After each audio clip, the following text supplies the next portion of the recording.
Taking advantage of the Livestrong at the Y program in Virginia Beach, where she lives. So she probably had a longer trip here today than I did. Brooke is a colon cancer survivor, and she has a beautiful and unforgettable story to share, and it's an honor to have her with us tonight. Brooke, if you'll please join me up here in your fabulous yellow dress.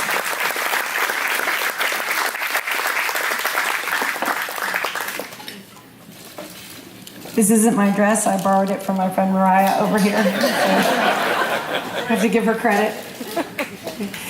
Good evening. They say that many people fear public speaking more than they fear death. I used to be one of those people. However, since my cancer diagnosis, I can now say that my fear of public speaking has taken a back seat to my fear of death. A friend of mine who's a breast cancer survivor told me that it helped her to make a list of the pros of having cancer.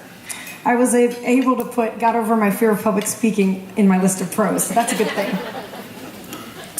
There have been 2 times in my life when public speaking has been a particularly difficult task for me. One was when my father passed away.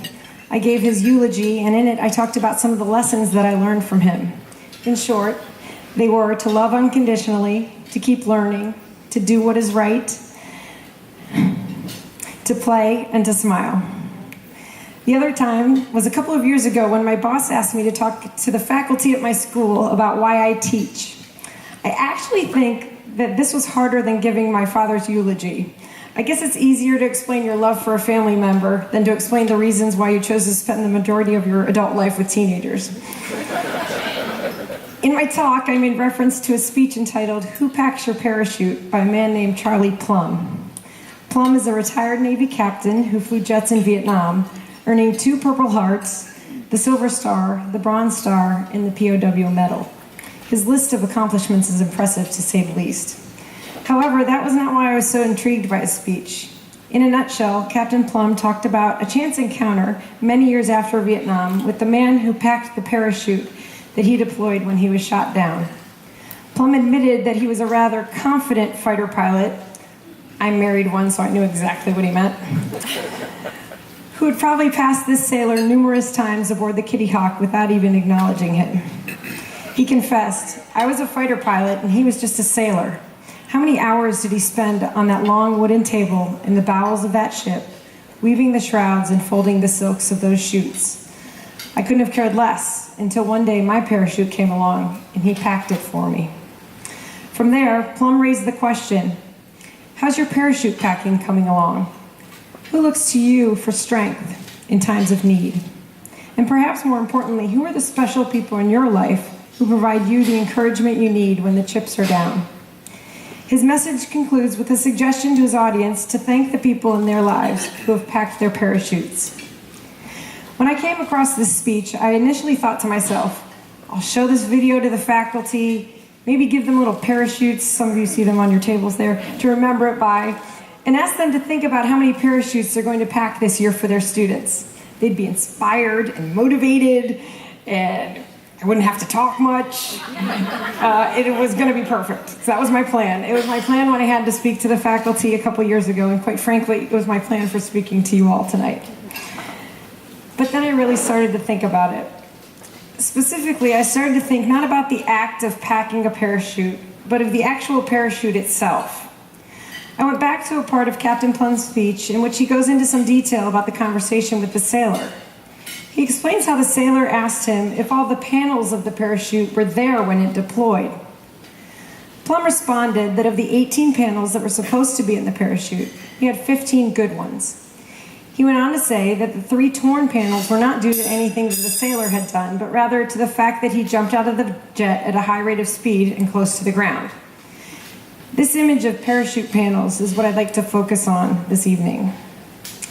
Although it is rewarding and motivating to think about the parachutes that I've packed as a teacher over the past 24 years, the reality is that teaching has just been one of the panels of my parachute.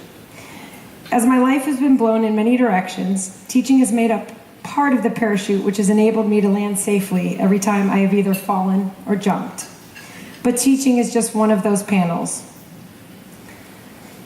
Last October, I'd come down with a terrible case of food poisoning which kept me out of work for several days.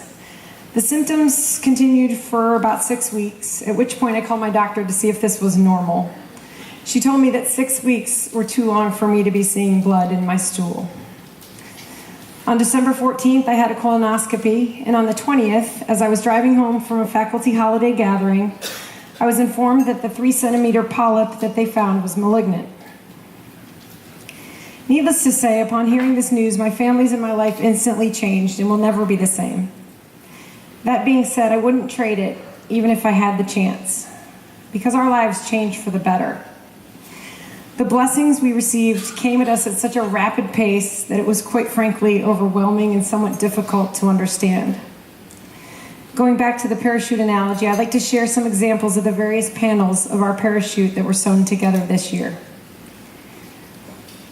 Not long after receiving the news that I had stage 2 colorectal cancer, a high school friend of mine contacted me on Facebook. She told me that she had been a trainer for a Livestrong at the Y program in Connecticut and that I should look into one near my home. I called the YMCA and it turned out that a class was starting the very next week. It began in January, the same week that I was about to begin a 5.5-week chemo and radiation treatment, and it ended just before I had surgery to remove my tumor in April.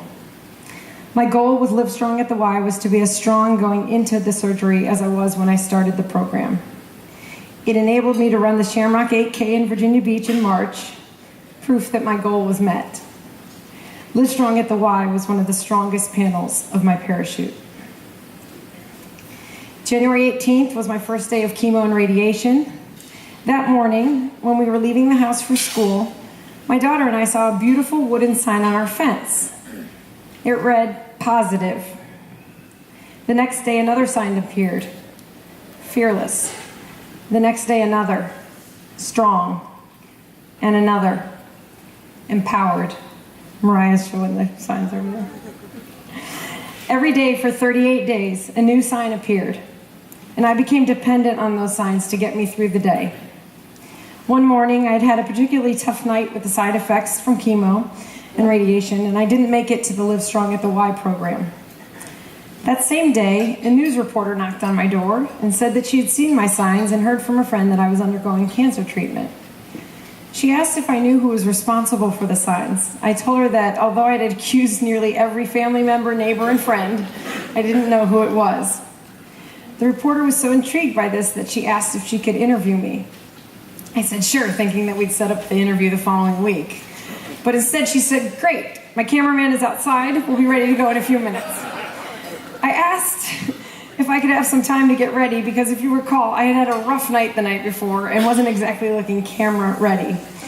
I ran upstairs, brushed my hair, put on some mascara, and hurried outside in my sweatpants and sweatshirt. Believe it or not, the interview went viral and was shown on news stations from Virginia Beach to San Diego. Do you remember that fear of public speaking I told you about? Apparently God wants me to get over that. In my interview, I said that these signs are not meant for me. They need to be shared with everyone and anyone who is going through a difficult time in life, which is why I'm giving them to Livestrong. They need to be sewn into the panels of everyone's parachute. I also mentioned that I ran the Shamrock 8K in March. What I didn't tell you was that Livestrong is the premier charity for that race weekend in Virginia Beach, and that my friends who are here tonight, Mariah Moore and Kate Napolitano, helped sponsor Livestrong's Team Fox that weekend. Kate arranged for Greg to come to my school to speak, and Mariah sponsored a Blue for Brooke Day in our middle school, which raised thousands of dollars for Team Fox. On race day, my husband, who prefers any activity over running, ran with me and over 40 other Team Fox members comprised of family, friends, students, co-workers, and the Lee family. I can honestly say that after my marriage and the birth of my children, this is one of the happiest days of my life. I am so grateful for my friends and family who sewed this panel of my parachute. On April 27th, I had surgery to remove the tumor in some lymph nodes. I had a temporary ileostomy, which was reversed after 7 weeks. Less than a week after surgery, I learned that the tumor had essentially disappeared and that there was no evidence of disease in my lymph nodes. Upon hearing my doctor's words, I fell to my knees and cried. I cried tears of joy because by the grace of God, I was given more time on this earth. More time to cherish my family, more time to appreciate my friends, more time to get over my fear of public speaking, more time to help others who may need to deploy their parachutes. My husband often teases me because I always look for signs that will help me to make a decision or show me that I've made the right decision. When I was interviewed about our fence, I told the reporter that signs are everywhere. You just need to look for them. But I don't need to look for them because they're on my fence. Pretty clever, right? I also think that I'm the funniest person in my family, but my children tend to disagree. I do believe that there are signs that show you're on the right path in life. Like I said before, I wouldn't trade my experience this past year for anything. Although I may have torn some of the panels of my parachute, the ones that remain are strong and have enabled me to land safely. And although this is my first bout with cancer, it is not my first experience with it. My father died of brain cancer on April 5th, 2010. He was diagnosed in December and passed away 4 months later. Like my father, I was diagnosed in December. However, my experience has been vastly different from his. Here I am, 10 months to the day that I was diagnosed, and I'm standing on a stage in Austin, Texas, giving a speech for Livestrong.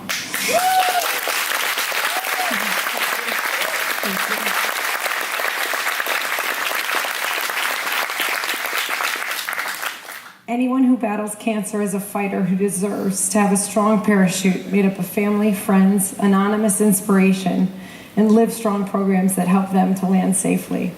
I'm so grateful for mine. Thank you to Camp Kesem at the University of Richmond, the camp that our 14-year-old daughter and 10-year-old son were so fortunate to attend last August. They were hesitant to go at first, to say the least, but they returned saying, and I quote, "This camp changed our lives."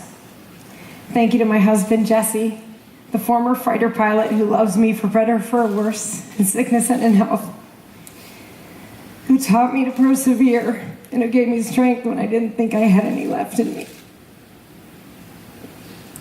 And finally, thank you, Greg, for coming to my school in March and for supporting Team Fox every step of the way.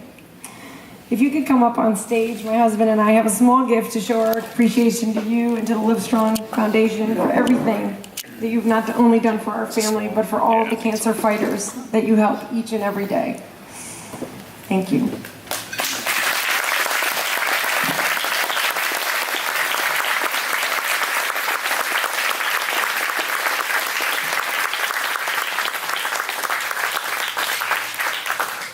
So, here's what we got for you.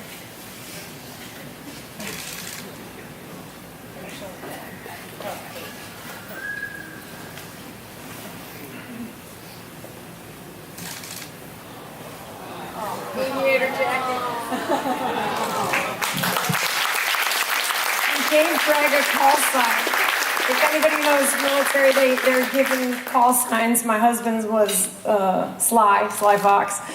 Greg is now Spark. Greg Sparkly. You are a spark.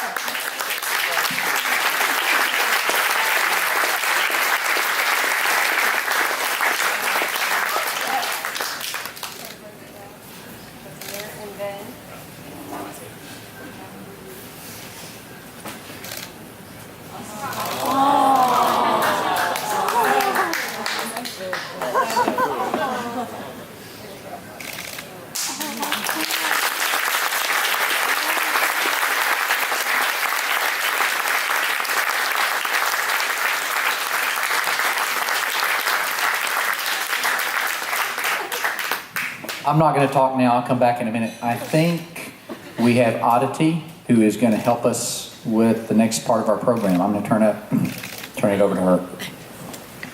Anybody wonders why I go to Virginia Beach 4 or 5 times a year to run marathons back to back? Now you know. I've got another family over there that's pretty special.